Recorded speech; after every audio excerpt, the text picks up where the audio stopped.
So now they've got to start from deep in their end of the field, and Garrison Hurst takes advantage of it. He takes the handoff, digs to his right, gets to the 20. He's in the 30, needs to cut in. He comes back up the right sideline, breaks a third tackle, comes down to the 30.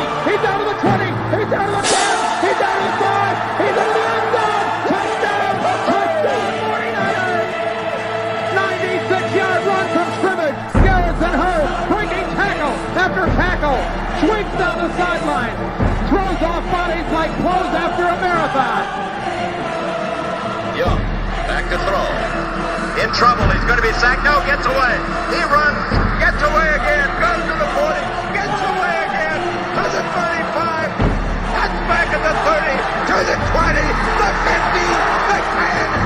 He died. Touchdown, 49ers. Third down, Alex takes the snap. Alex looking down in post, and it's good. Touchdown! Touchdown, 49ers! It is second down. Ryan takes the snap, throws the slant to the left side. It's Russell intercepted. The 49ers pick it, and Navarro Bowman is redemption. Navarro Bowman running it all the way for the touchdown.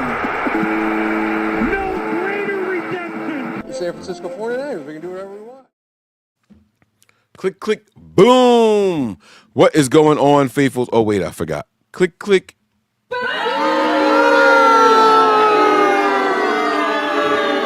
What's going on, faithfuls? It's your boy Mike from the Niners Crew, guys. I'm here to break down this game. The 49ers fall. The San Francisco 49ers fall to the Buffalo Bills. 10-35. And I got to be honest with you guys, man. I'm not surprised. I am not surprised at all. At all. The Niners are getting routed. There's going to be 2 more games on the schedule like that this year where we get routed. And I really want to make sure I do my best to prepare the faithful for what they are going to see. Okay? This is not about, this team is trash and fire Shanahan. Listen, guys, I'm not one of those guys that think Shanahan is going anywhere. The Niners have invested too many new contracts and too much power. Kyle Shanahan is petty enough that where John Lynch says one thing on KMBR, he goes out of his way to say the opposite, like just to spite him. You know what I'm saying? So he's not going anywhere. John Lynch came straight out and said, if Purdy's not good enough to go, we're going to see Allen again. He's going to be the quarterback.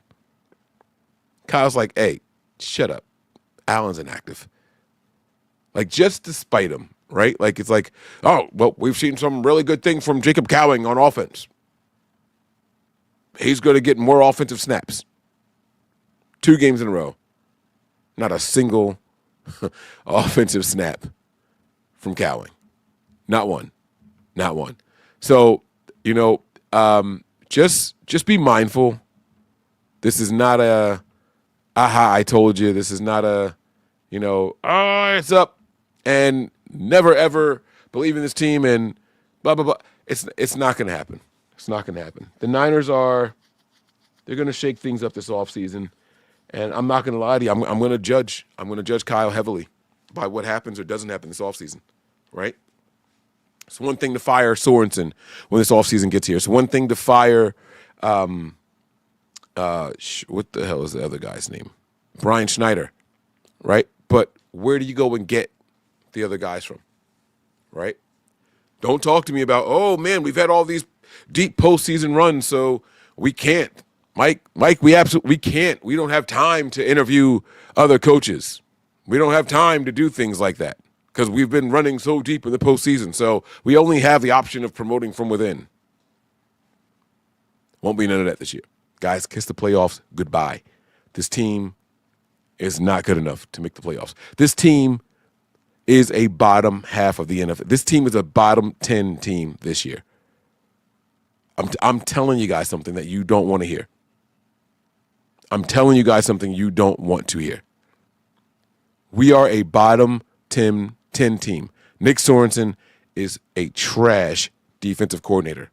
Brian Schneider is a trash special teams coach. And you know the crazy part is special teams didn't have a terrible day today, other than the fumble and shit, right? But special teams wasn't terrible today. They weren't. I mean, they gave up a touchdown, but luckily they held, right? Like, I mean, Debo had some good returns, right? But, you know, oh, wait a minute. Part of special teams is kicking, and he missed 2 kicks. Never mind. Special teams sucks. That's how bad special teams is, that you forget that part of it and say they weren't that bad today. That's how bad they are. The offense is predictable. Kyle folds immediately under any kind of pressure when it comes to play calling. You get Christian McCaffrey back, and he gets 82% of the carries, while his backup was second in the NFL in rushing. But instead, you say, you know what? Nope. We're going to run this guy because we got him back all the time. We're not going to slowly work him in. Nope, he's the workhorse. He's the bell cow immediately. Cool. I respect that. If he's the guy, he's the guy. I respect that. My issue is I need someone to tell me what happened to Mason. McCaffrey goes down. He comes out. Mason goes in, has a couple successful runs. And then he goes into the tent. They do the concussion check. He's fine. Runs a couple more times, and they pull him. I didn't hear that. He got the last play I saw Mason on, if I'm not mistaken, was the Kyle Juszczyk fumble. Can somebody tell me what happened? Can somebody out there tell me what happened? I saw a 49ers team quit. I saw captains become liabilities. And I've seen captains that get questioned about their captain badge. Say, what are you going to do about it? What's Kyle or John or Jed going to do about it? The players gave me this badge, not them. That's true. That's true. Very true. And one of the things that I hate the most about podcasting in general, not just here, because I've done other podcasts. I've done political podcasts, and I've done, like social podcasts, and I've done, I've done a ton of different kinds of podcasts. But one of the things I hate the most about podcasting is repeating myself. And when you watch this team this year, it's the same things over and over and over and over. So if you guys want to know how I felt about this game, just watch the last Overreaction show. It's true. It's true. And you go 2 Overreaction shows before that one. Even when we win, we have the same exact issues. Bad special teams, predictable play calling, and a defense that can't tackle.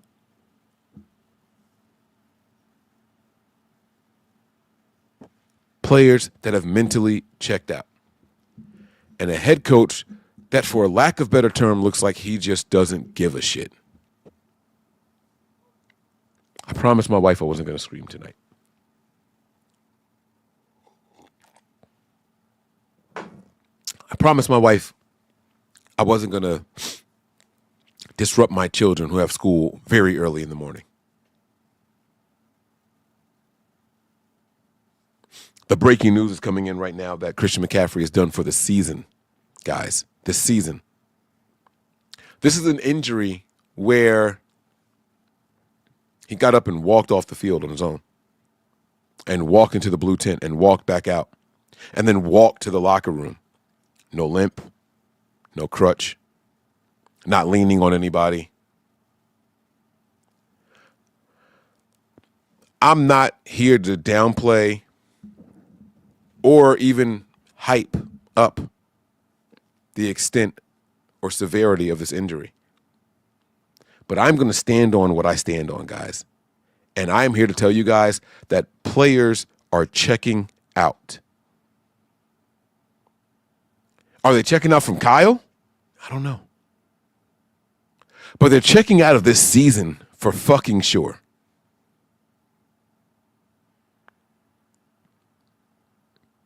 We have a first-round wide receiver who fought his way back from gunshot wounds, fought his way back from a Rolex robber.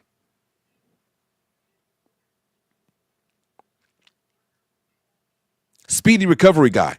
Great story.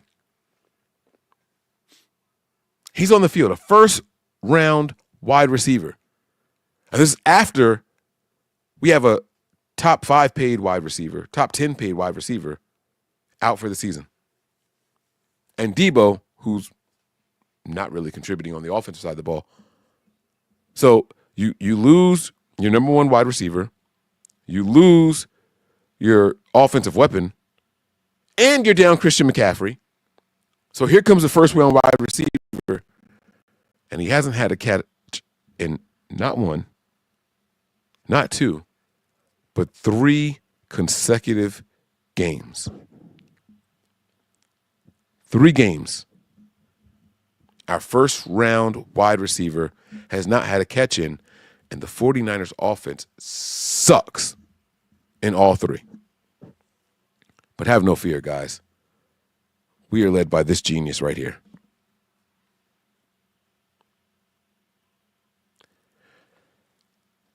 I'm going to criticize and critique Kyle Shanahan for the remainder of this show. So if this is not something you want to hear, please feel free to leave. But I'm going to give this little disclaimer again for the second time. I don't think he's going anywhere. And you want to know something? I don't think he should go anywhere. I think Kyle Shanahan has earned enough respect from me to say, hey, let's see if he can figure this out. I do. I'm sorry. What I'm not going to do is forget that this is his first time as a head coach. What I'm not going to do is forget that he has probably had the most poached coaching staff, supporting staff, position coaches pulled from him than probably anybody else in the last 5 years combined. I'm not going to ignore that. No, never. No. I wouldn't do that. That would be a slap in the face to what I've seen this man do. And I've seen him do some miraculous things. I have seen Kyle Shanahan convince the entire NFL that Jimmy Garoppolo is a starting quarterback. And you know how he followed that up? By convincing the entire NFL that Brock Purdy is a starting quarterback. Oh, y'all thought I was going to let Brock Purdy off the hook? Excuse me, bitch? Y'all thought I was going to let Brock Purdy off the hook? Oh, no. I'm talking about Brock Purdy that at the slightest sign of precipitation, just count on a fumble that just comes out of his hand. I don't care if it's rain. If someone in the audience of 60, 70,000 people has a water gun, you can count on a ball just slipping out of Brock Purdy's hands. Tiny hands Brock is going to find a way to shine through. And Kyle Shanahan, to this very moment, has people believing that Brock Purdy is a franchise quarterback. He has done it again. His wizardry has convinced people that Brock Purdy is deserving of $50+ million a year. I know people who say, we got to wrap Brock in bubble wrap and get him off the field as soon as possible We got to wrap him up and save him for next year because this year ain't it. I got to tell you guys something. Brock Purdy ain't it. It's going to take some other people a lot longer to come around to that idea. But I've just go back and watch last week's Overreaction show, guys. Just go back and check it out. I'm not telling anything I haven't said before. We got a super chat here from my guy, Sid. Where's my cha-ching sound? Where you at? Thank you for the super chat, Sid. He says here, problems on the field, like discipline, is about Kyle's, the head coach, not coaching and play calling. Let's talk about him as a leader, personnel, coaching leader. Usually coaches in this place need a break. See, this is an interesting point, right? This is a very interesting point because you're saying it's not the play calling. And I disagree with that part. But everything else, I do agree with you. I don't think that Kyle Shanahan is a leader of men. I don't think Kyle Shanahan knows how to rally the troops. He doesn't look much like a speech giver to me. He doesn't look like he motivates anybody on the football field. You know what he does? Guys, I'm really smart, and I got these plays, and if the defenses do what they're supposed to do when you do this, everything's going to be easy. That's cool. I can believe in that. I can believe in that. But that's not what motivation is. That's not what motivation is. And right now, this team desperately needs motivation. And motivation can come in many different forms, but I don't see any of those forms in Kyle Shanahan. I think Kyle Shanahan walks in a room and feels immediately he's the smartest guy in there when it comes to football IQ. And while that may be true, that does not make you a leader of men.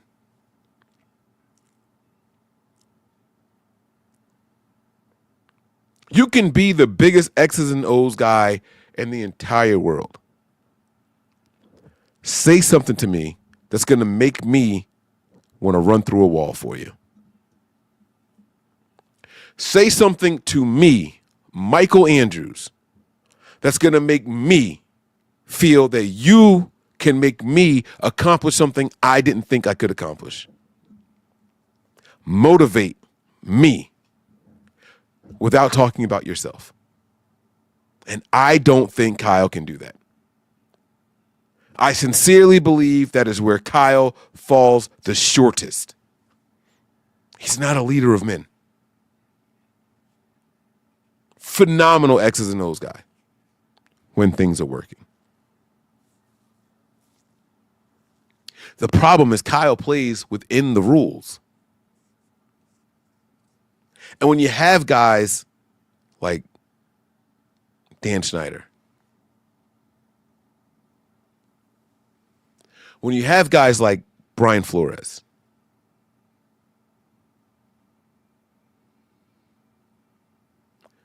when you have guys around the NFL that say, fuck the rules, we dare him to beat us, Kyle doesn't have an answer. Jim Schwartz says, fuck the rules. Kyle can't answer. Kyle is depending on you guys to have this code of honor that if his wide receiver lines up here, you have to put this guy in the corresponding move over that wide receiver. But when they say, fuck the rules, then what? Guys, this is the biggest, clearest mirror Kyle Shanahan has ever looked in right now. And he can't get out of it. He's in a house of mirrors right now. And everywhere he looks, he turns to the left to try to blame somebody, and it's a mirror over there. And it's showing him. And when he looks to the right to look in that, oh shit, it's another mirror. It's me. And when he does a 180 and looks the opposite direction, it's still him. But you know what's tricky about those house of mirrors?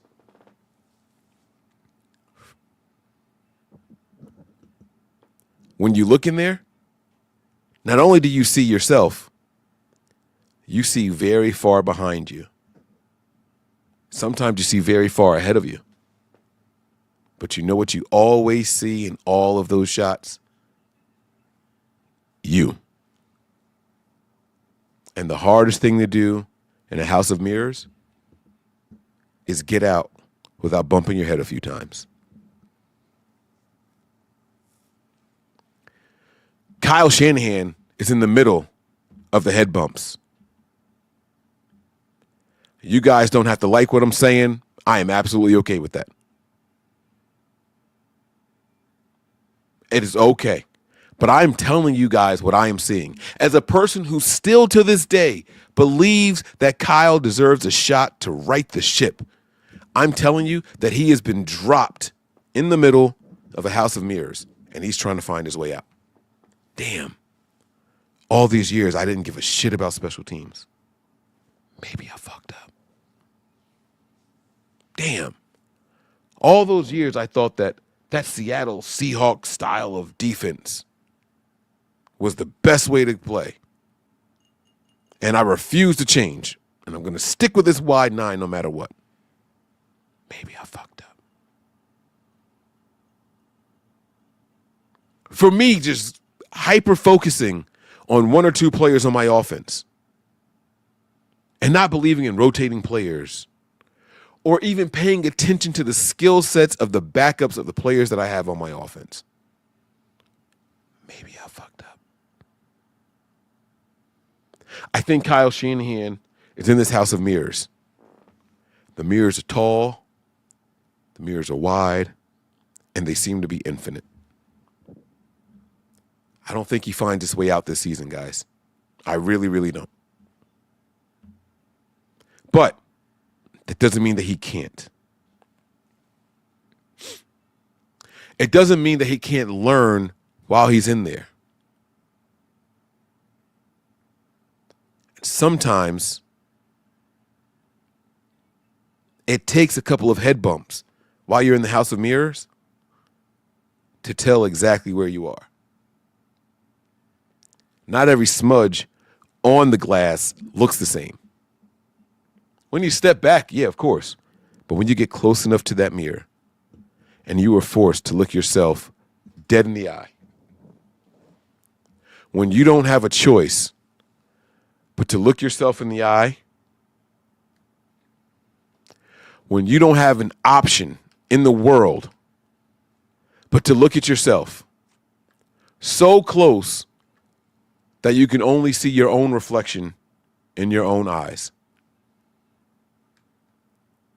When you get to that point, you know I can't continue going forward because I am clearly at a wall. That's when you know I have to adjust my course.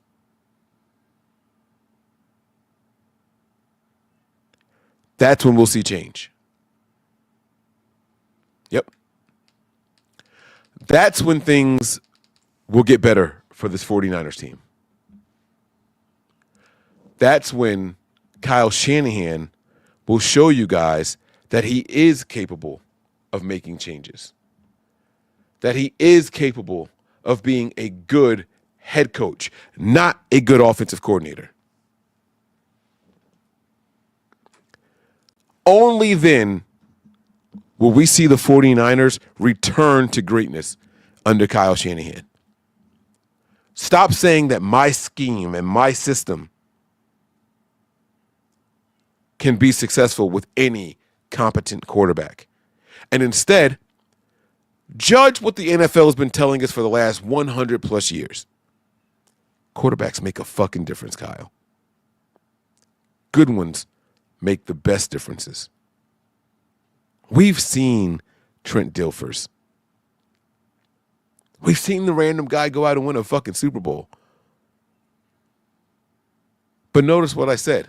Win a Super Bowl. There's not a single fiber in my body that believes Kyle wants to just win a Super Bowl. I don't believe it. I think he wants to have his name written in the books. I think Kyle wants to be viewed as one of the greatest to ever do it.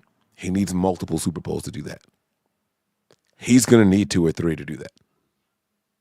You hear me? And that means you're going to need a quarterback that you can depend on year in, year out, down in, and down out. No more Jimmy Garoppolo's. Sorry. And I'm going to say it now. I know they're likely to extend him, but no more Brock Purdy's. I'm sorry. I am sorry. Those aren't the guys that sustain dynasties. You want to be one of those coaches? You need a dynasty. Andy Reid, dynasty. Bill Walsh, dynasty.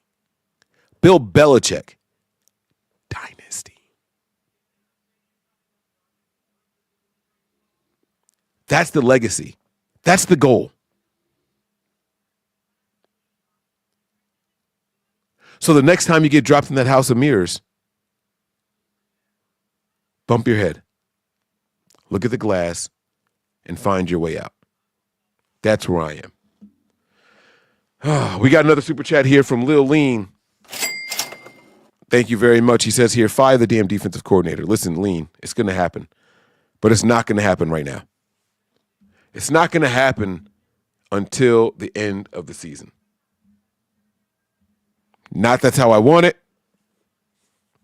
That's just the way it is. I've never seen Kyle Shanahan fire anybody during the season. We've had 8 years, guys. We've had 8 solid seasons of Kyle Shanahan here. He's not going to do it, bro. He's not going to do it. Sorry, not sorry. We're stuck with the staff for the rest of the season. They knew Wilkes was gone by week 13 last year. But they were going to ride that ship. They're going to make in-house changes, in-house adjustments, and they were going to run all the way to the Super Bowl. But you best believe Wilkes' days were numbered. And I can promise you guys that Kyle feels the same way about Sorensen. Oh, he has to. He fucking has to. He has to. You know, a game like what we just witnessed tonight, back in the Jim Harbaugh days, was winnable. Even if the team only put up 10 points. You know why? Because that defense was only going to give up 7. They're only going to give up 3, maybe 6. Kyle can't say that. You don't think Kyle wants that luxury? You don't think Kyle Shanahan wants to have an off night and still be able to depend on his defense and say, hey, I can win this shit? In order for that to happen, though, you got to care about the defense and the special teams, Kyle. And the special teams. He's so used to just blowing people out. It's like, yeah, fuck those other phases of the game. That ain't how it works, bro. That's not reality, big dog. We got to get it together. All right, I've been talking long enough. I'm going to play this on Kyle Shanahan. I'm going to step away. I'm going to light my hookah so we can listen to this bullshit that he's going to feed us right now. The audio you're about to hear is a little crinkly. It's a little rough. Microphones may be wet. Microphones may be cold. I don't know what it is, but it's not on my end. That's how it sounds. Let's get it. Are you saying lack of physicality from our offense? I mean, I thought we ran the ball real well. You know, I think we had 120 yards at halftime. You know, it's our passing game didn't do well, so I didn't sense a lack of physicality on our offense. I mean, the tracking is what I think got a lot of guys for both sides. You know, as far as the turnovers, I think it got Brock on that one pass, obviously, that third down that slipped out of his hands. It makes it tough, but tough for both teams. Did Brock have to have an injection in his shoulder? No, Brock's shoulder was totally fine.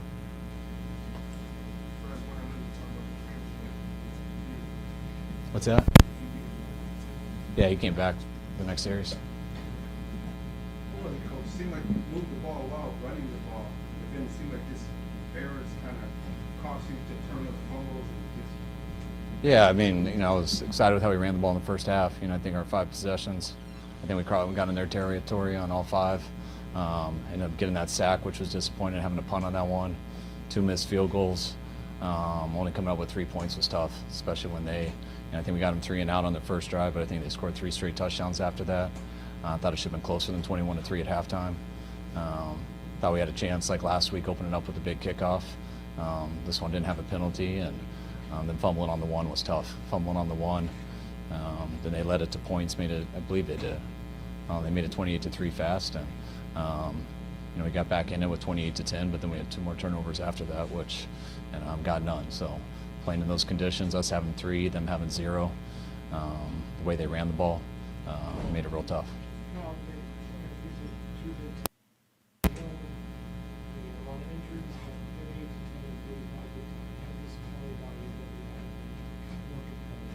I'm real disappointed. We got a lot more pride in this, and I know we definitely know we have some people out and stuff, but we can play a lot better than that. Having 3 turnovers both of these weeks and getting none, I think that's 6-0 in 2 weeks. And when you do that and you don't stop the run like we have in these last 2 weeks, you usually can guess the outcome. How about that, huh? 6 turnovers in 2 weeks, and we've gotten none back in return. You know what else has happened twice in these 2 weeks? 30-plus points by the opponents. We haven't even touched the 20s. We haven't even touched the 20s. Turnovers on special teams, both weeks. Turnovers by the offense, obviously, both weeks. No turnovers by the defense, both weeks. Phenomenal running by the opponents, both weeks. A ton of missed tackles, both weeks. But the interesting thing here is Kyle's demeanor. He's just going up there stating the facts, right? If this was a Dan Campbell presser, think you'd see a little emotion? Whoa, excuse me. Now, I'll give it. Dan Campbell's got a little bit more of that Neanderthal kind of feel to him, right? Like, just, crush rock, find water, right? Like, sorry. And I fuck with Dan Campbell. Let me just be clear here. But when I say that, I mean, like, he's just going to give it to you raw and real. How he feels, he's going to wear it on his sleeve, right?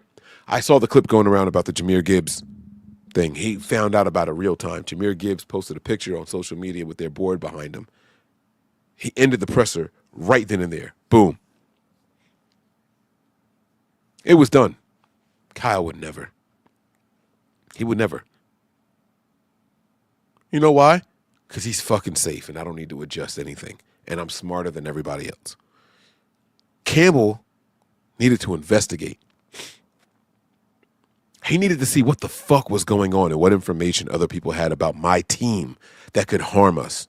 Not, well, we don't worry about picking up blitzes in our offense because we have blitz beaters built into it.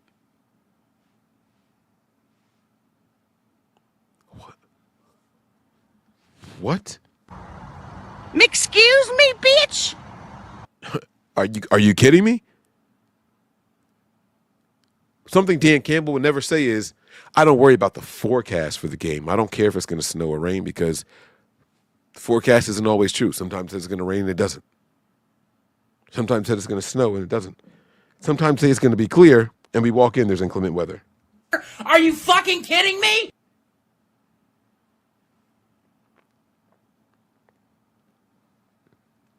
Dan Campbell would never say our offense and defense should be good enough where we don't have to depend on just 8 or 9 plays from the special teams every game. Say what? But not this guy. Not this guy right here. Yes, I rewound it. And yes, I'm going to start it over. This is not to buy time, and I don't expect you guys to stay here and tune in, but I'm going to break this down the way that I break this shit down. This is what I do, ladies and gentlemen. This is the read that I make on this guy leading my favorite team. You see the hat. You see the shirt. You see the fucking tattoo. You see the wall behind me. The memorabilia all over the place. And you guys see the channel. We have thousands of shows committed to this. Find another channel doing it. Find another 49ers content creator with the number of shows that I have on my channel. And by the way, I don't take my 2, 3, 4 hour streams and chop them up into 60 different ones. I don't do that shit. What you guys get from me is real. It's raw. I put my life into this. So when I break this shit down, when I spend time and I talk to you guys, I'm telling you how I feel about the 49ers and the direction they're going.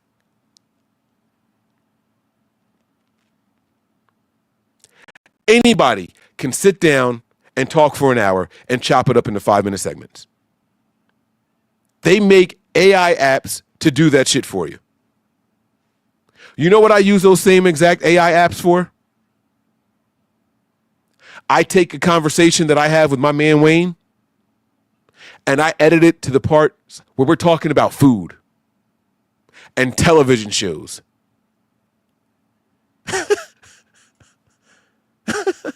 I'm not here to waste my viewers and subscribers' times. The people that subscribe to this channel want to hear what the fuck I have to say and not get the snippets. They tune in for the real, for the raw, not the refurbished.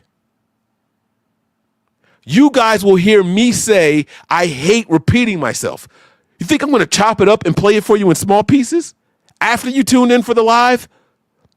After you came back for the rewatch? How many times have you guys told me in this chat, Mike, good night, man. I can't fuck with you tonight, but I'll finish tomorrow. I do this for y'all. I do this for me. So when I run the tape back on Kyle Shanahan, I want y'all to take note to something different than what just what he's saying. Now I want y'all to pay attention to his eyes.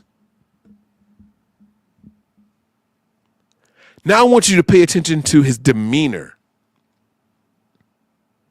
And I want you to not just hear his words. I want you to listen. And I want you to process. And I want you to be able to hear what I'm about to tell you in these first 4.5 minutes. Kyle Shanahan is on autopilot, ladies and gentlemen.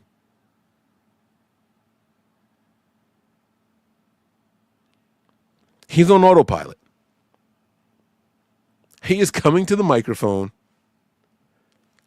and he is stating the obvious. That's all he's doing. Hey, Kyle, what did you think about your team's performance today? He'll run down the stat sheet. Well, that's not telling me what you thought of their fucking performance, Kyle Shanahan.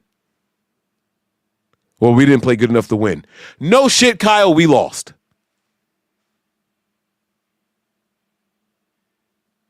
We don't need you to tell us that we didn't play good enough to win. The score is 35-10.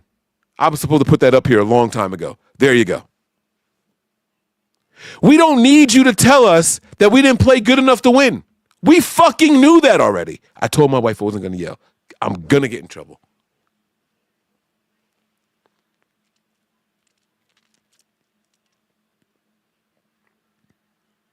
We don't want you to give away trade secrets. We don't want you to tell us your next play call. We don't want you to tell us what defensive coordinator you're targeting in the offseason, Kyle. You know what we want to see from you right now? We want to see that you give a shit. We want to see that you have recognized the error in your ways and the error in your staff's ways, the error in your roster's ways.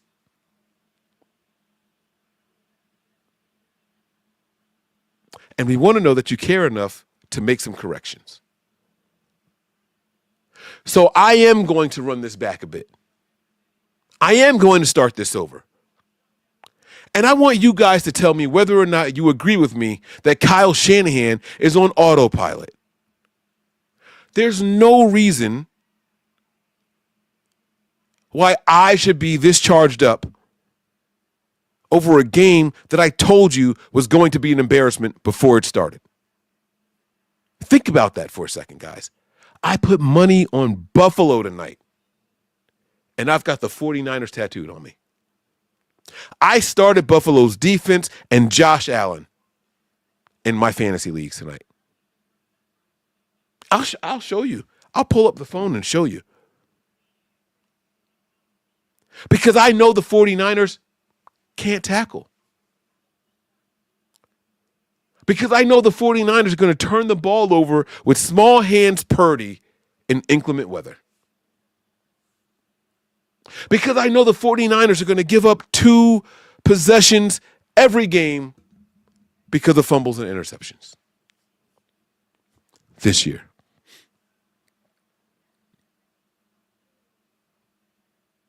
This isn't Nostradamus. You guys know it too. The difference is you might still be in denial. I'm not. I live this. I breathe this. I watch the games over and over. It's to the point now where I don't even care about the players' names. I'm looking at what they're doing out there. I'm looking at the scheme and the design because now I'm beyond the players. I think there's talent on this roster. I'm beyond the players. I'm judging the coaches now.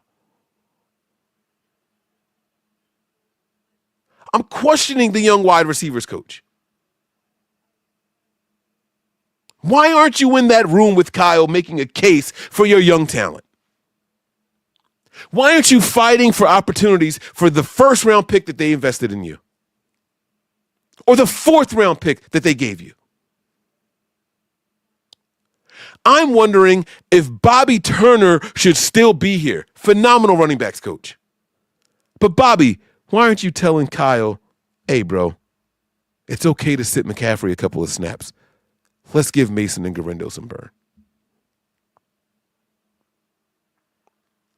And now, CMC's done for the year. Was a 3-game stretch worth it? 1 win. Was it worth it?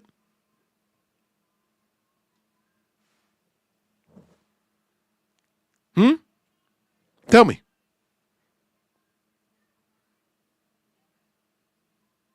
You hear that silence? That awkward feeling in the air right now? That's reality setting in on all you viewers right now. All you Niner fans. Maybe you're viewing right now because you hate me and hate my takes. And you're hoping to clip something up and say, this fucking guy doesn't know what he's talking about. That's cool. But that awkward silence, you feel it. And you know why you feel it? Because of the dumbass look on Kyle Shanahan's face right now. He's a fucking drone.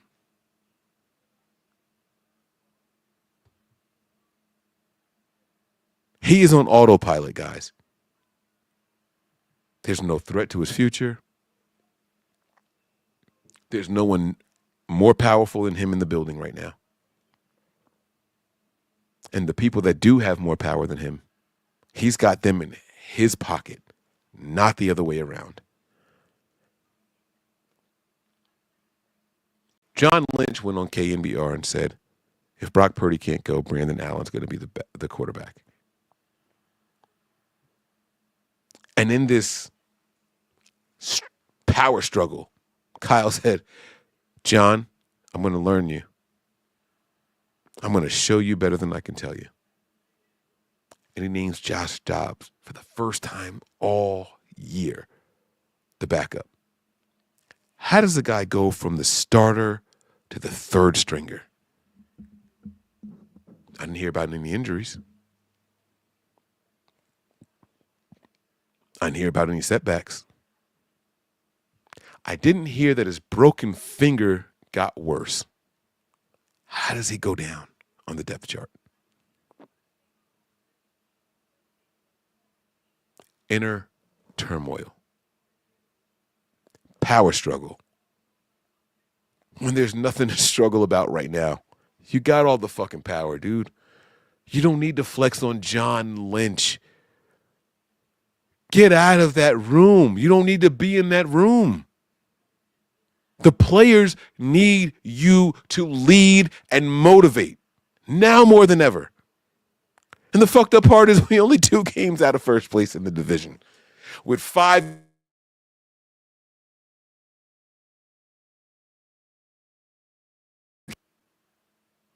You want to write a story, Kyle?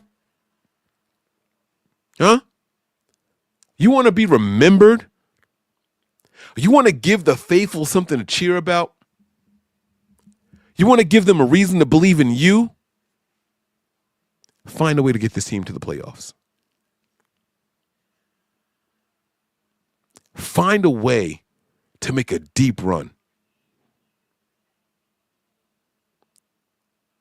I dare you to motivate these guys in this locker room all the way to the NFC Championship game.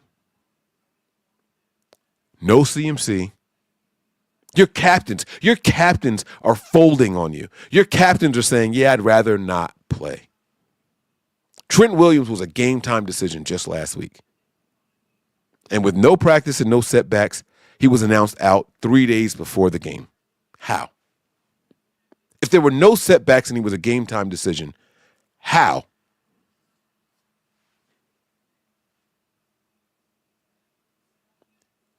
You have defensive captains disclosing injuries to the press that they never knew about.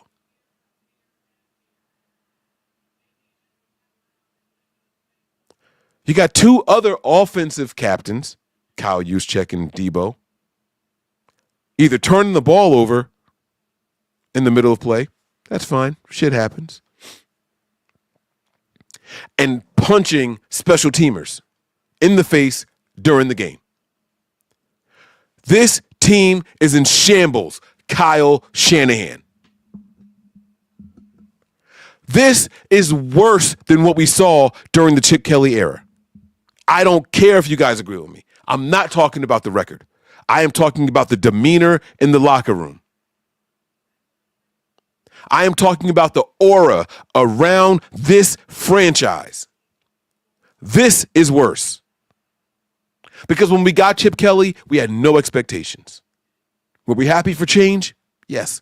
Let's see what it is. But we all stepped back with no expectations.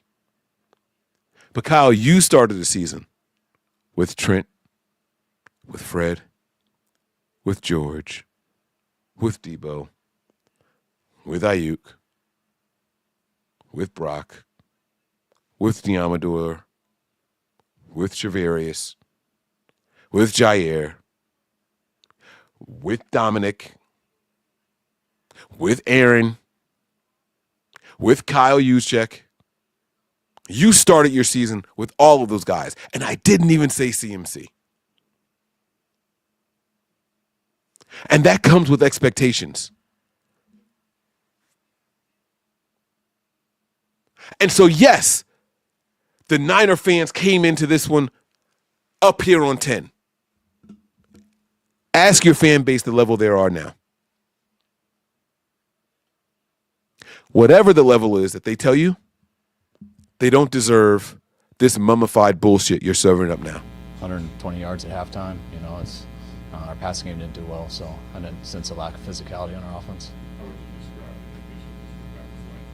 I mean, the tracking is what I think got a lot of guys for both sides. You know, as far as the turnovers, I think it got Brock on that one pass, obviously, that third down that slipped out of his hands. It makes it tough, but tough for both teams. Did Brock have to have an injection in his shoulder for you? No, Brock's shoulder was totally fine.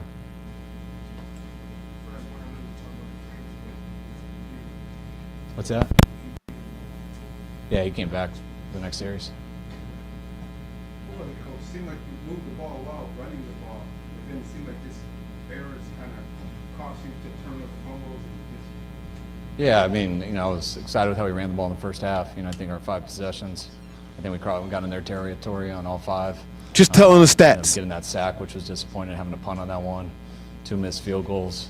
Only coming up with 3 points was tough, especially when I think we got them 3 and out on the first drive, but I think they scored 3 straight touchdowns after that. Just telling the Should have stats. been closer than 21-3 at halftime.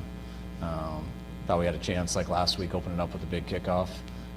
This one didn't have a penalty, and then fumbling on the one was tough. Fumbling on the one, then they led it to points. I believe they did. They made it 28-3 fast, and we got back in it with 28-10, but then we had 2 more turnovers after that. He's just telling us stats. Got none. So playing in those conditions, us having 3, them having 0, the way they ran the ball made it real tough. Just stats.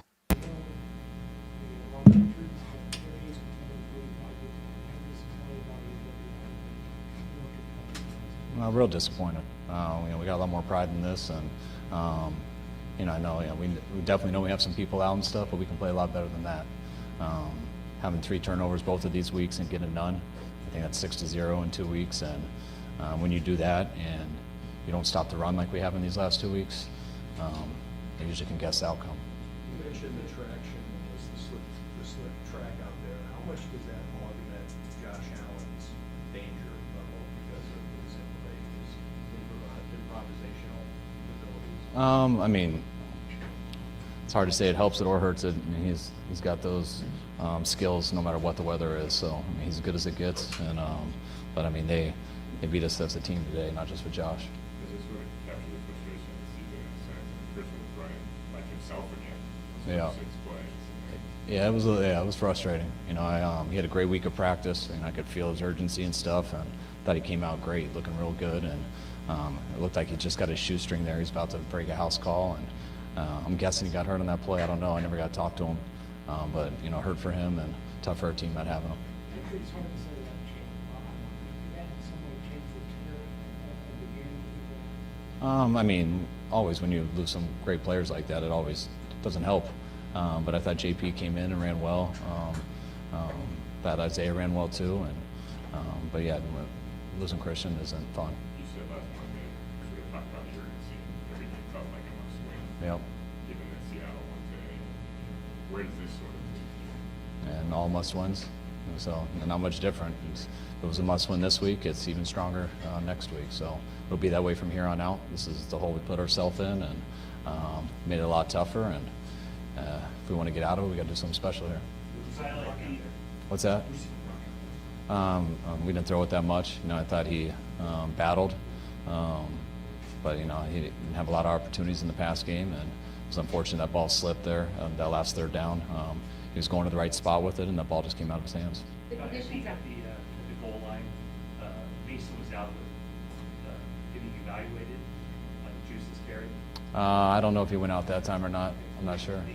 Why give Kyle the ball there when he hasn't had a whole lot of ball this season? We do a lot on the goal line. That was a good scheme run for the fronts that they always play down there.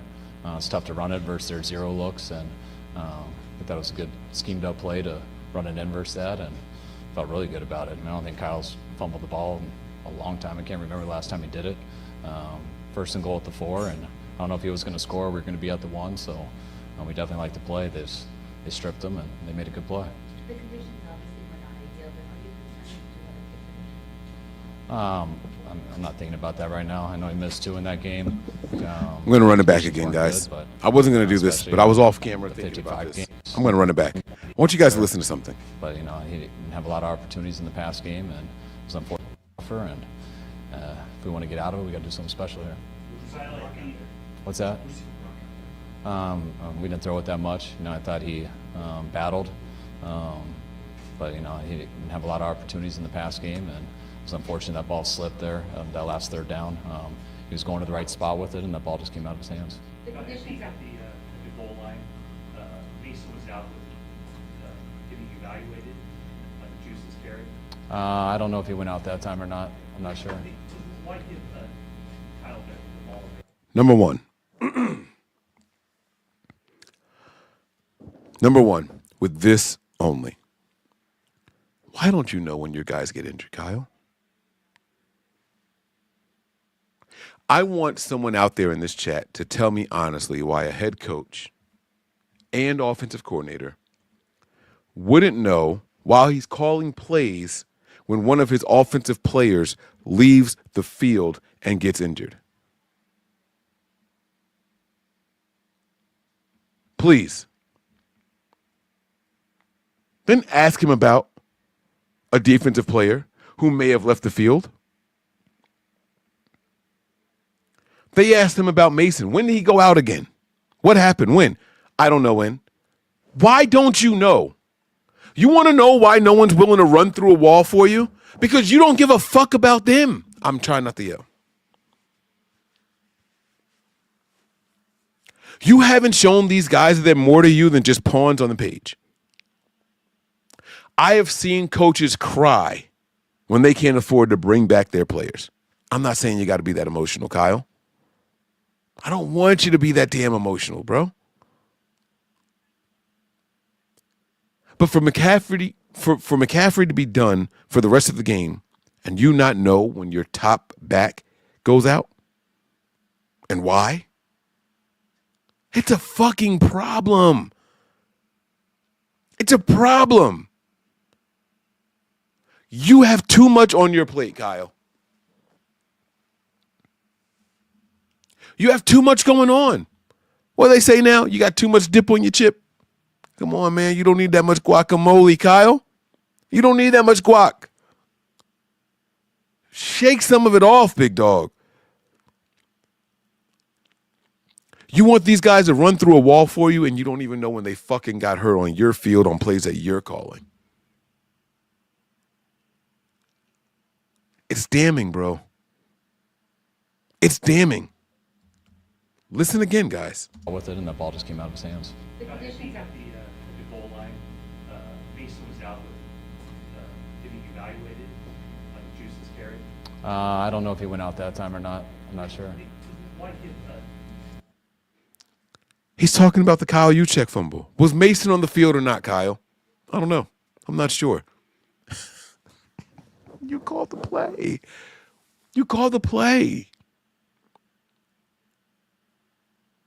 If you're calling plays without an inkling of an idea of the personnel that's on the field, that means that you don't even care who's on the field. That means you don't care what their weaknesses and their strengths are. And that means you are believing in you and the system more than the players and their abilities. If this guy is not good at inside zone, maybe you shouldn't have him on the field running inside zone plays. Call me crazy. That's just the way my brain fucking works. I'm crazy. That's fine. I'm okay with that. Well, if you only run them out there on plays that they're really good at, Mike, then everyone's going to know what it is and you're telegraphing your play. Maybe. Cool. Maybe. It's fine. Maybe. We're talking about a play that somebody was injured on, though. And he had no idea. And the sincerity in his eyes. Mason was out with He's so sincere. on the juices carried. I don't know if he went out that time or not. I'm not sure. He had no clue. On the juices carried. I don't know if he went out. Look at that. Look at that face.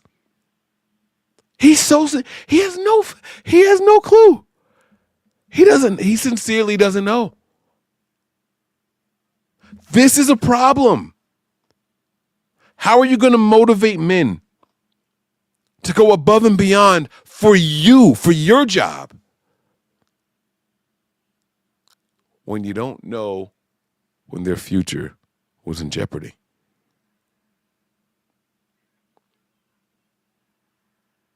How can you convince them that you care about them, Kyle, when you don't know when they fucking got hurt?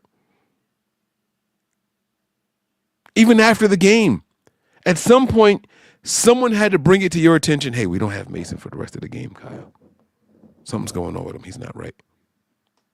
Even then, you don't ask, hey, what the fuck happened? When did he get hurt? I get it in the moment. Maybe I get it. In the moment, I get it. But you didn't have enough care, concern, or a fuck in your body to ask someone, hey, what exactly happened with Mason? What play? What? That play? But I've seen Kyle go to a podium and be asked about a play while he was the 49ers head coach, by the way.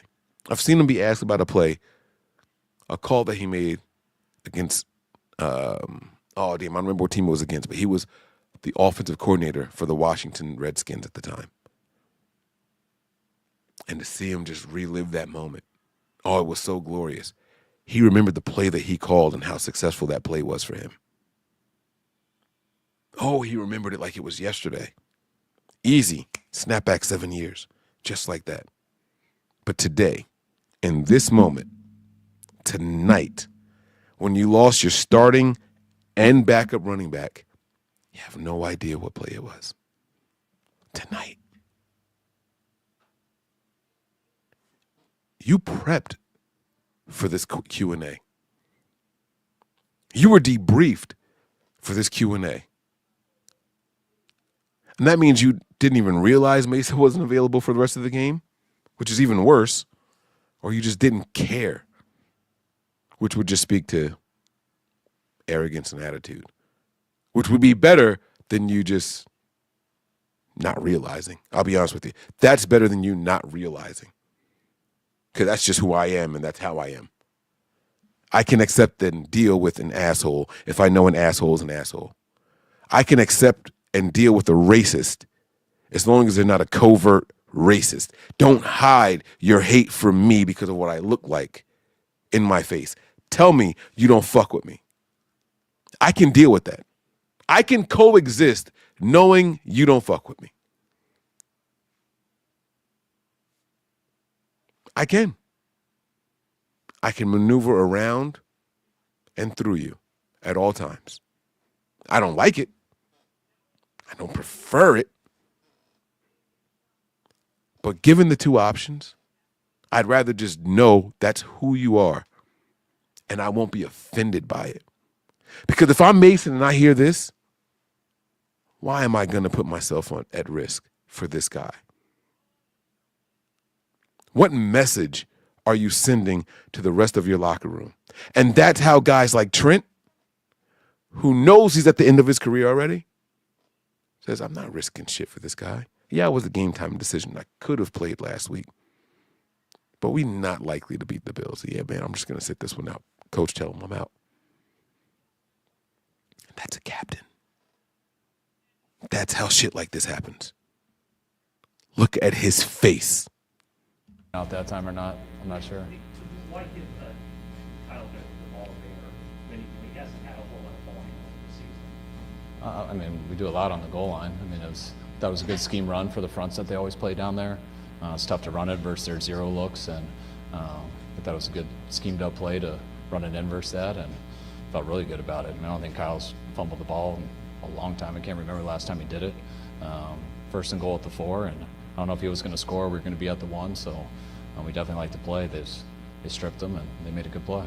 The conditions obviously were not ideal, but are you concerned with other conditions? I'm not thinking about that right now. I know he missed 2 in that game. Conditions weren't good, but especially, the 55-yard one in those conditions, I think at the end of that half would have been an amazing kick, but I thought the one before that was one he should have made. I know that you're focused on the game and calling plays, but did you ever stop for a moment and think about how crazy the conditions are? Feel ridiculous?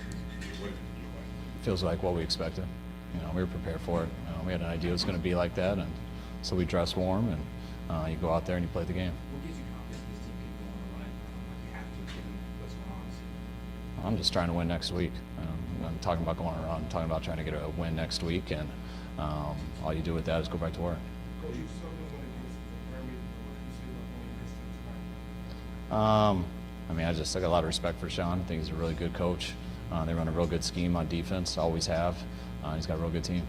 They went 97 yards there right before the half, and I think a lot of times that's could be a pretty crushing drive. You came out and responded. What could be said about what was said at halftime, or what you guys did to kind of reset yourself and not let that shape you? I mean, I'm not looking for a moral victory at all.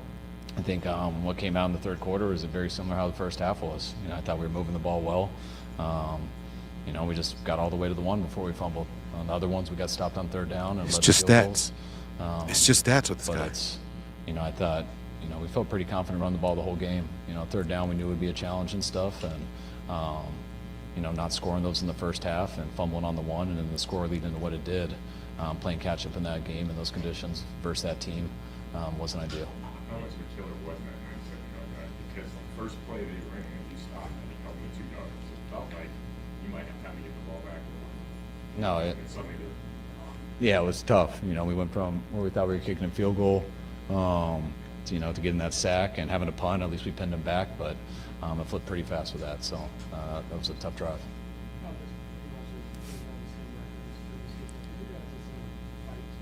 What's that? I think we're not as good of a team as those past teams. So that's kind of how I look at it. We're not the same team at all. Every team each year is different. But I'm not going to say that this team is the same as last year's team. We're just not fighting as hard. We've got a bunch of different guys out there. We've been trying to find our way since the beginning. Haven't quite found that yet. There's still a lot of season left, and we expect to play better. But I'm not going to say that our team doesn't have fight.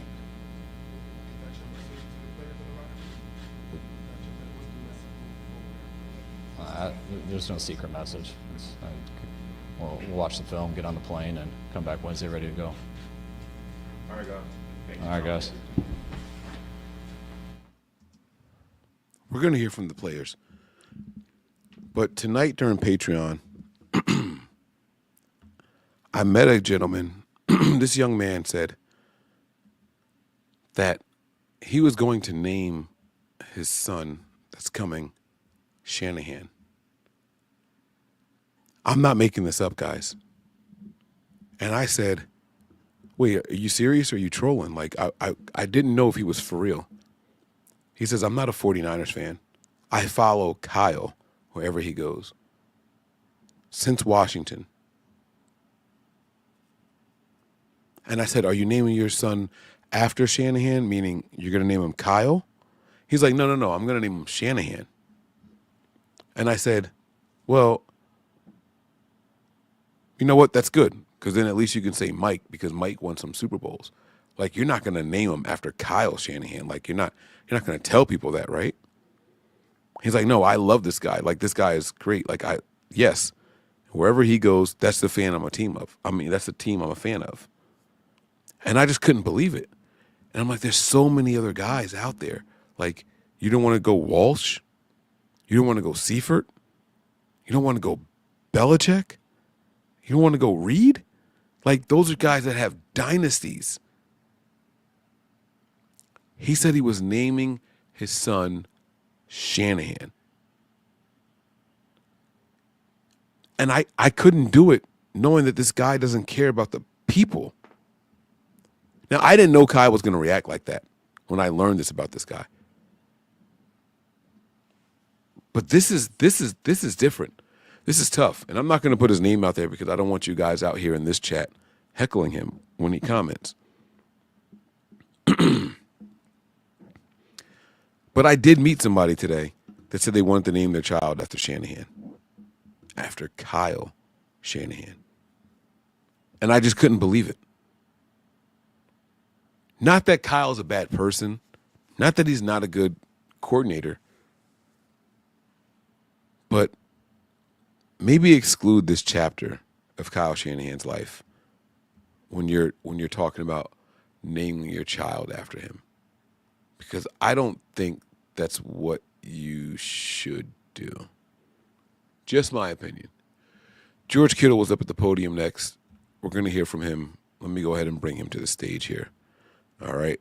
I'm going to try to wrap this thing up soon. I can't sleep, but oh well. Oh, is it? Is this for short people? Howdy. Describe those conditions, what it was like to play. Snowstorms are fun. It's a very sticky type of snow. You know, I think you guys saw everyone clicking their heels like Dorothy out there the entire game. It was one of the weirder environments I've played in. Stadium itself, I had a great time. Fantastic fan base. I think I had 23 snowballs fly past my head. No one hit though, so I was pretty excited. I saw multiple people get smoked in the face. That was pretty funny. Besides that, I mean, they played on the same surface as we did, so they just took advantage of it and we didn't.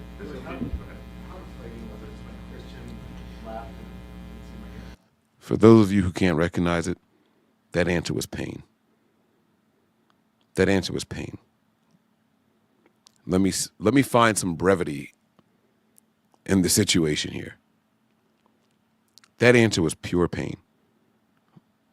Don't ask me about these field conditions because they played in the same field conditions that we did. That was the bottom line. They were prepared for it. We weren't. Well, I think Christian left, and then I saw Fred run into the locker room. So when you lose two guys like that in back-to-back, it's not a very fun thing, especially because Bosa and Trent are not here either.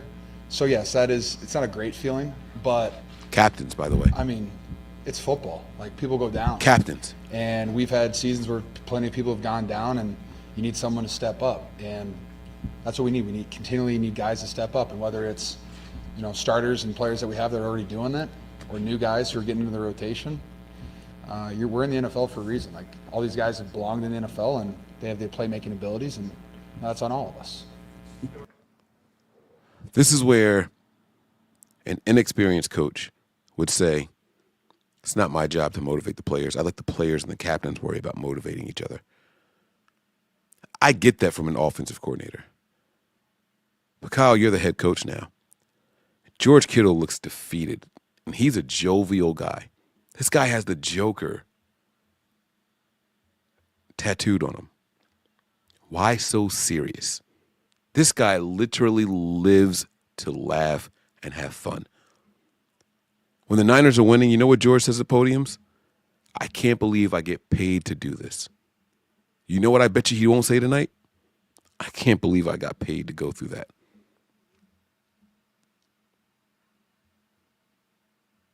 Look at his face.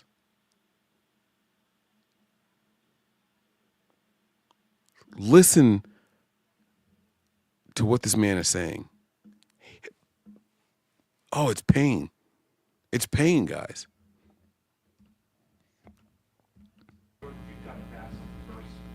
I did. I did not. Any explanation on why you did not? No. I do not have an explanation. I think I ran like 6 more routes the rest of the day. Could be a combination of that, but no idea. Oh, goodness gracious, no. No, I didn't feel that. I felt pretty open multiple times. He felt open multiple times. He's about to throw Brock Purdy into the bus. Oh, my God. George Kittle had 1 reception for 7 yards. He's a tight end. He's not running go routes, guys. The underneath stuff was there. According to him, I felt open multiple times. 1 reception for 7 yards.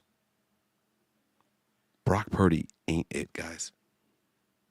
I'm telling you something that you don't want to hear. I know. Brock's not it. Could be a combination of that, but no idea.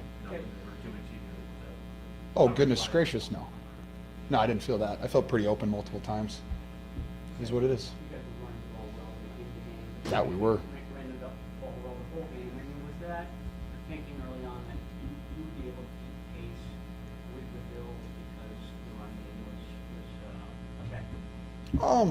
I think our goal was to run the heck out of the football, keep Josh Allen off the field, and I think we did a really good job of that, but you have to score points.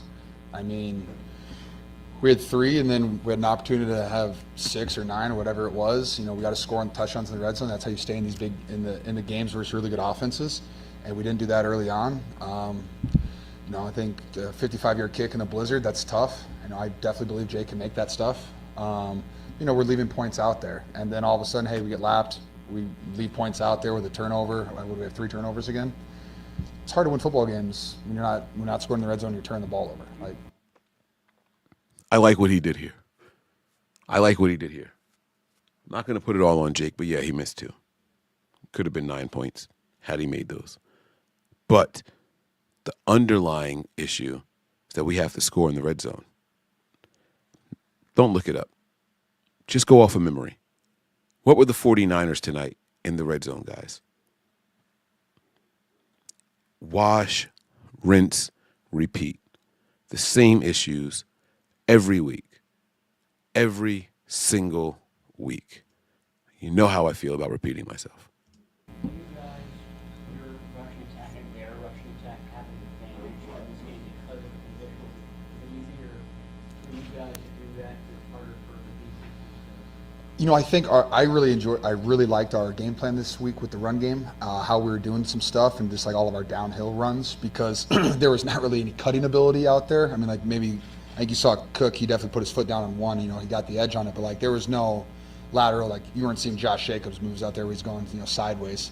So it's just getting downhill as quickly as possible. So I don't think we were in any outside zone basically the entire day because You just can't get width and then get downhill. So, I thought I said our run game plan I thought was really efficient.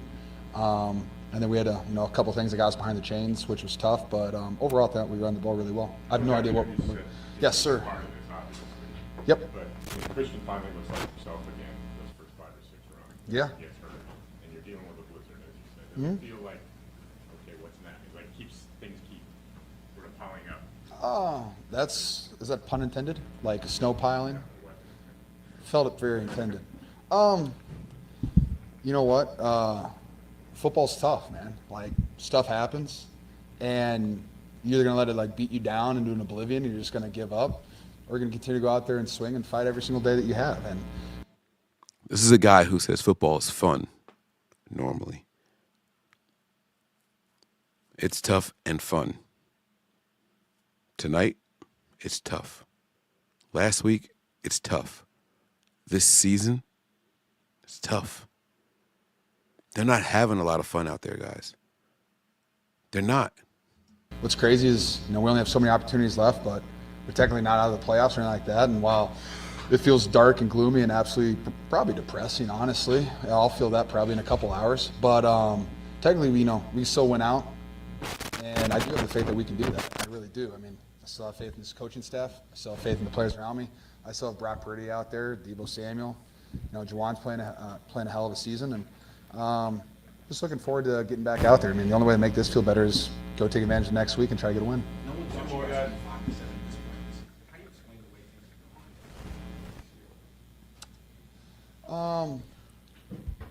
I would agree with you, Grant. I don't think anyone thought that we were going to be 5-7.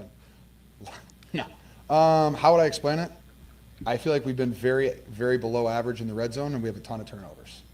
And I think that's really, and I don't think our run attack has been very great this entire season until tonight. I think we're moving the ball really well.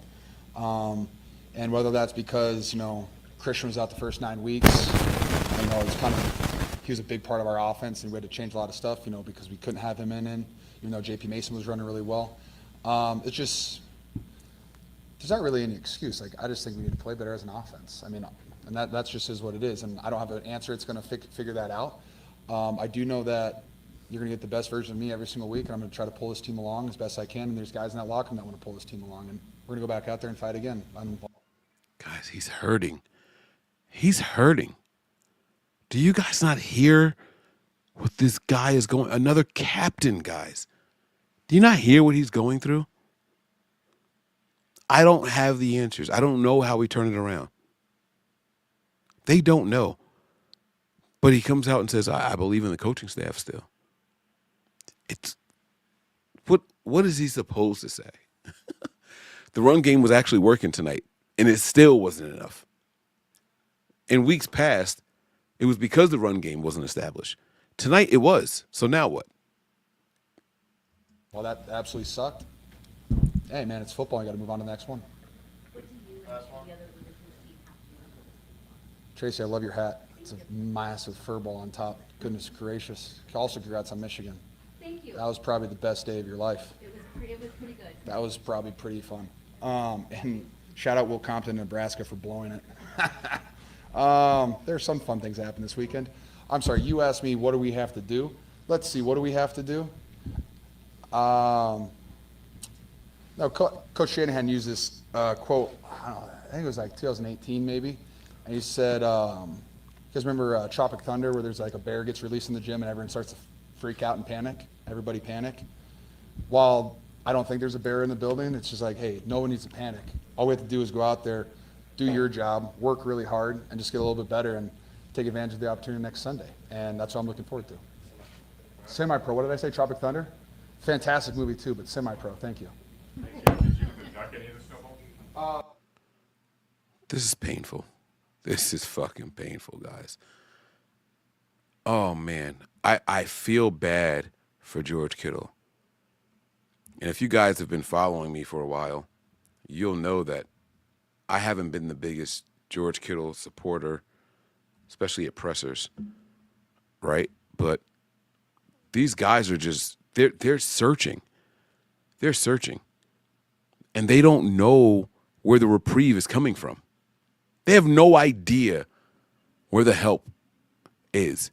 They don't know where the answers are going to come from. He wasn't joking. He wasn't joking at all. He's very serious. There's no bear in the weight room. And I was wondering what he was talking about because Tropic Thunder is one of my favorite movies. And I had no idea what he was talking about. I had no idea. So he got the title of the movie wrong. Who gives a shit about that? The point is, these are self-inflicted wounds. That's what he was trying to drive home to everybody. Self-inflicted wounds. And the Niners are better than this. But anyway, let's move on to Fred Warner. Let's see what our defensive captain has to say.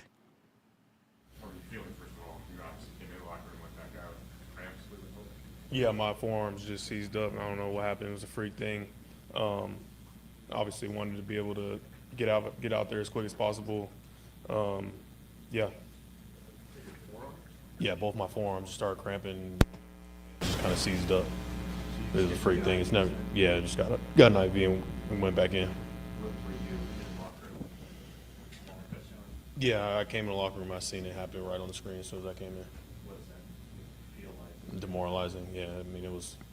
I felt like I let my team down obviously by going in, and then that happened. So we just had to try to stand up and go again. What's your perspective on the Josh Allen that year? Play, I mean, it's a superhuman type thing. One of the Josh. I mean, it doesn't make you feel any better, but it's just a way to play. How do you defend it? What happened? Yeah, I don't know if it was a design or if they, he just threw it out to Coop and then ran over there and they were just on the same page. But we just got to find a way to just get him down and live another down. Does the weather conditions augment what Josh Allen can do to the defense in terms of his ability to improvise and all that kind of stuff? No, I don't think so. I think he's going to improvise no matter the weather, whether it's sunny or snowing. He's going to do what he does. After that play, I thought you said your hands on your hips sort of staring at for several seconds. Was it just sort of frustration, like how all the crazy things for that now to happen? Yeah, I mean, it's just frustration at that point. I don't know what the score was after he made that touchdown, but I mean, at that point, we need to hold them to 3 at the most, and we just couldn't stop their offense at all. Well, hey, if I said it's December now, like, how do you digest this one in terms of where you guys stand? Just watch it, go back home, get a win. What were the conditions like? How would you describe it? I'm not saying it was an excuse at all. Both teams obviously played like that, but it was very different than a regular game without snow, traction problems. What was it like playing those conditions? Yeah, I mean, it was just snowing, cold, snow on the ground. Had to make sure your footing was right. That was it. How challenging is it? We've talked about some frustrating losses. How challenging is it for you to get back to work and find a different, something else that you could work, or something else to focus in on, or just maybe a new perspective? I don't think it's that difficult at all. I mean, at the end of the day, like, we're as desperate as they come to try to just get a win. Like, so I'm down for whatever. Like, I just want to win. I could care less about anything else. So whatever they need me to do, whatever we need the team to do, like, let's just do that and let's get one win. Pain. And is it even more difficult when you have whatever, 5 starters out for this game and having Christian? I mean, obviously that's going to always make it harder, but at the end of the day, like, we have 11 guys going out there who are NFL players. Like, let's play together and let's find a way to make it work. All right. Anybody else, Corey or Purdy? So sad. You got fucking, oh man, it's tough, right? You got Fred Warner saying, look, whatever they need me to do. I felt like I let my team down going to get an IV. His forearms were cramping and he couldn't do anything. And he's like, yeah, man, but I let them down. Like, I want you guys to hear what the leaders of this team are saying. I can't afford to not be out there because the team is going to get set back. Fred Warner shouldn't feel that way. The beginning of the season, we were heralding the punch-outs and the forced fumbles, and he was 5 forced fumbles in 5 games, and we weren't even recovering all of them, but we were out there and we were trying to make plays and things like that. And This is just disappointing, right? I don't know if that was a design play to Cooper where they throw it to him and then when he gets him, turn around and lateral it back. I don't know if it was design or not, but it worked, and we got to bring him down. That is a direct shot at the defensive coaching staff for not driving home the importance of tackling fundamentals. And when they asked Sorensen about it, we just got to make tackles. What the fuck does that mean? These guys desperately are looking for answers, and they want it from the leaders and the coaching staff. And the coaching staff just flat out isn't helping. They're not helping. They're not. And the players are scrambling. And I'm going to go out there and I'm going to talk to the guys. I'm going to try to motivate the guys. And blah.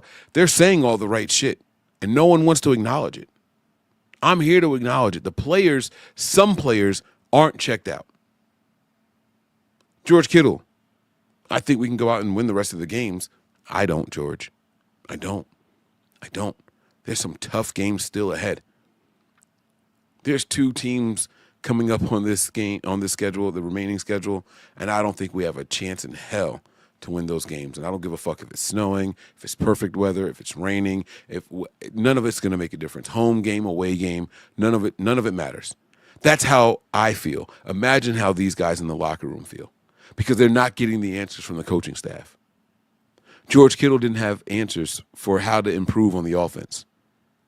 And Fred Warner leaves the podium saying, I don't have answers for how we get better on the defense. And we know how Kyle feels about the special teams already. So why should we expect anything to change for the remainder of the season? Don't answer it.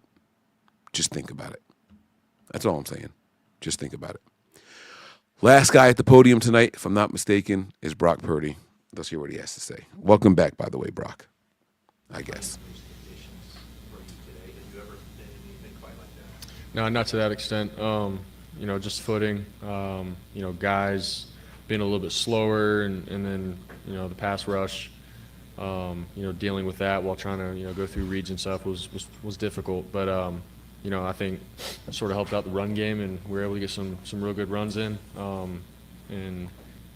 But just footing in general, and then late in the game, felt like the snow started to melt a little bit, so the ball just became a little bit more slick, and yeah.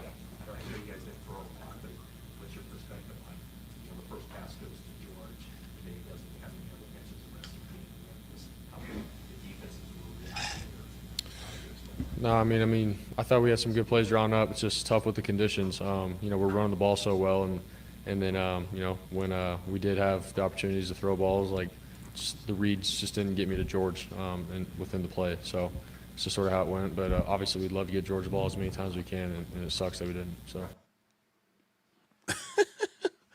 the reads didn't allow me to get back to George. Not the timing. I want you guys to hear this. Please, please hear this.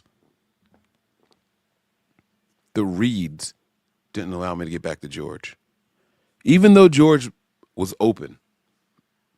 George said it. Kittle said, I know I got the one catch, but I felt like I was open plenty after that. And if you didn't believe it, if you didn't buy it, here's Purdy echoing the same sentiments. But the reads and the play design didn't allow me to get back to George. Not I didn't have enough time. Not that the pass rush was all over me so I couldn't get there. The reads, the play design. When George Kittle says, I don't know what the offense has to do to get better, that's not a shot at the players out there. George Kittle doesn't expect every pass to be completed. Brock Purdy doesn't expect every pass to get completed. But the scheme is the scheme. The play design is the play design. And if I'm not part of today's play,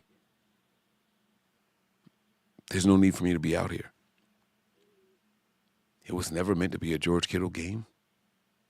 George Kittle, guys? One of the best tight ends in the NFL this season. He wasn't part of the play? What are we talking about? What are we saying here? I'm going to shut up. House of Mirrors. We're running the ball so well, and then when we did have the opportunities to throw balls, like the reads just didn't get me to George and within the play. So it's just sort of how it went. But obviously, we'd love to get George the ball as many times as we can, and it sucks that we didn't. So within the play. Especially having to run, Christian looked like himself or closer to himself tonight because of the beginning. He gets an 18-yard run almost for a touchdown, then he's hurt. What kind of hit was that to take as a team just in terms of morale? yeah, I mean, obviously, we all saw what he was doing, and he was on fire, man. He looked great, hitting the holes hard and bouncing off guys and making some really explosive plays, and that's huge. And so, obviously, when you lose a guy like Christian, it sucks. And so, hopefully, we can get him back soon. And but I thought JP and Isaac came in and did a good job too. So, but yeah, I mean, it sucks. He's one of the best running backs in the league, and when you lose him like that, I think it takes away just sort of how we do some things within the offense. But it sucks. Can you say it again? No, arm felt good. Obviously it was cold and stuff, so if any other game that I played in my career and it was cold out, I'd have to do a little bit more warming up and stuff like that. So.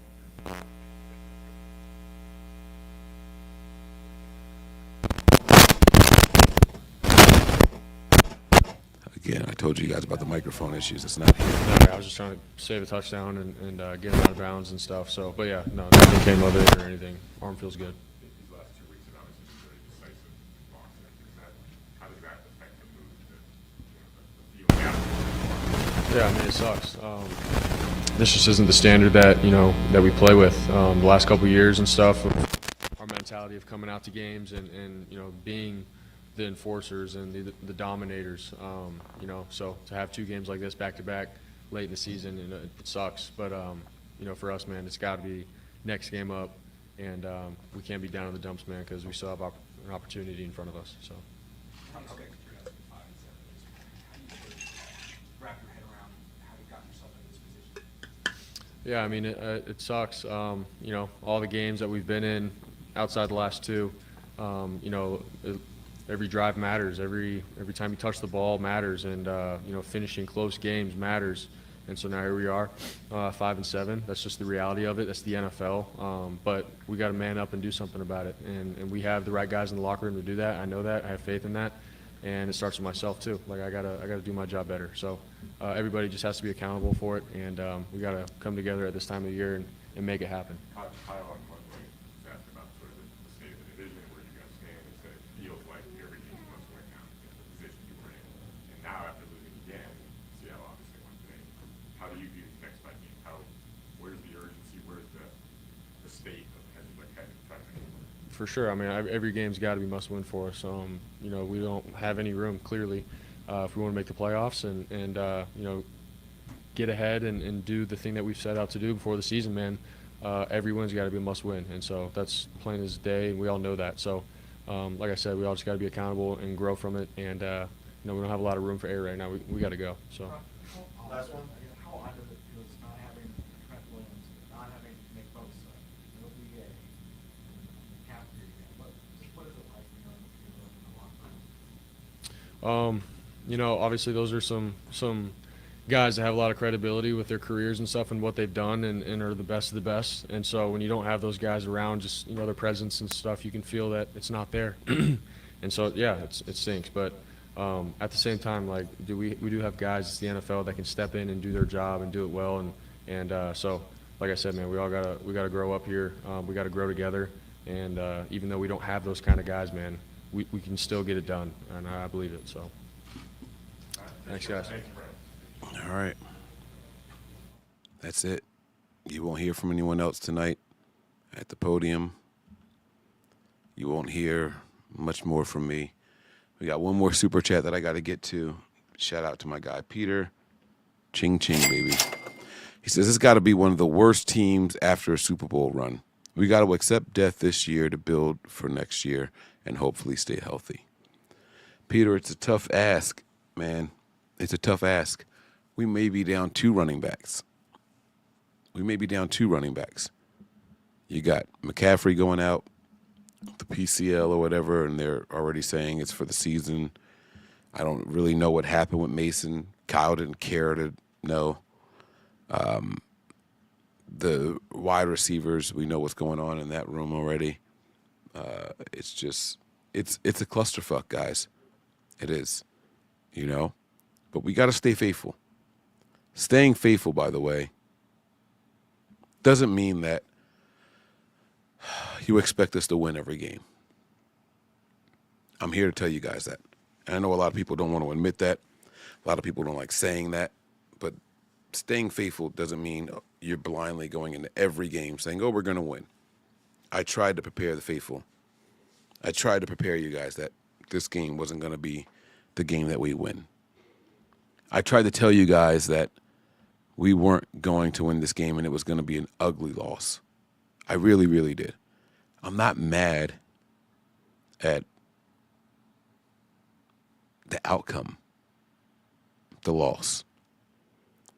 And I'm actually happy that we won. But this comment here, we might have a few bad seasons with Kyle. I don't know if anybody expects that. I think that everyone expects us to be competitive. The run game was working tonight. The run game was working tonight, guys. I want to be clear here. The Niners racked up a pretty decent amount of rushing yards, 153 rushing yards. Now, yeah, the Bills beat us at 220 on the ground. We had 153. We averaged 5.1 yards a carry. That's the winning formula. But when you're still 30% again on third downs, 3 turnovers, it's not enough. We only had 2 penalties tonight. Like, even when we improve on some of the areas, we don't improve in all of the areas. Third down efficiency, just down. Red zone efficiency, down. The turnover battle, down. It's just down. You know what I'm saying? 3-0 again. It doesn't make any sense to me. They outgained us by almost 150 yards. This isn't my Niners.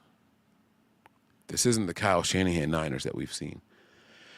And salute to Brock Purdy. He said, we got to be better. I got to be better. I got to do my job better. We'll see what happens. We'll see what happens. There are more tough games coming up. We'll cross that bridge, and we'll address it when we get there. But in the meantime, guys, I'm going to wrap this one up here, and I'm going to end this show the way I end all of them with my sign out. But I do have a message for you guys. All right? I do have a message for you guys. Where's my final thoughts?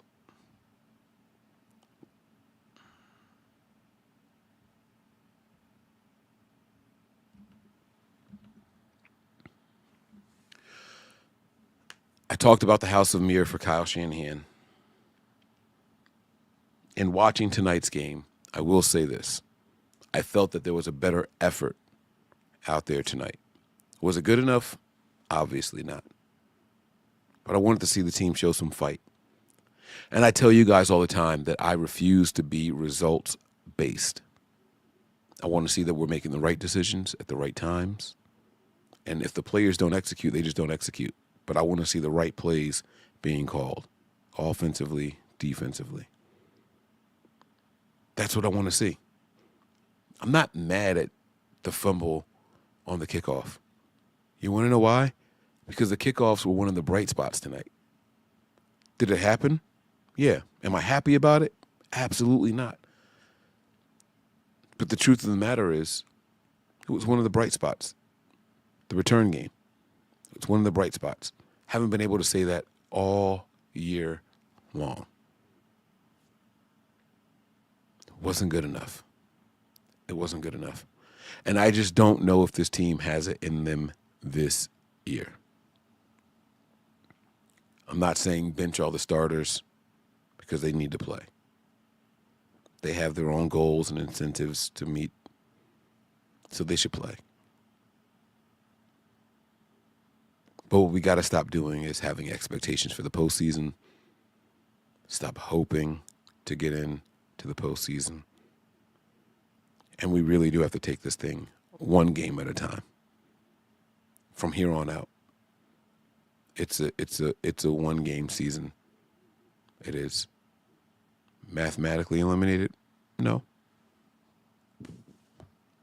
But we're going to need some help along the way. The help starts from within. Coaching, play calling, and execution. All right. That's what I got for you guys tonight, man. I'm not going to hold you up any longer. Make sure you guys head on over to Patreon where we're having a ton of fun. Always talking nothing but Niners. All right. Love you guys. Thank you all for rocking out with me. You guys have been A+. All right. Oh, man. Let's go home, guys. Prepare for glory. Anticipate pain. But always remain faithful. Peace. We all gas, no brakes, pumped up, no fakes. We spinning, we winning, we high stakes. We never miss, we all makes. Look at us dudes trying to prove, bringing you news with nothing to lose. Mike, Nick, Tony, Wayne, Method Man, we bring the pain. Hey, see, I'ma confess it. We under the pressure. If you looking to find us, we them nothing but Niners. We nothing but Niners. We nothing but Niners. We nothing but Niners. We nothing but we them nothing but Niners.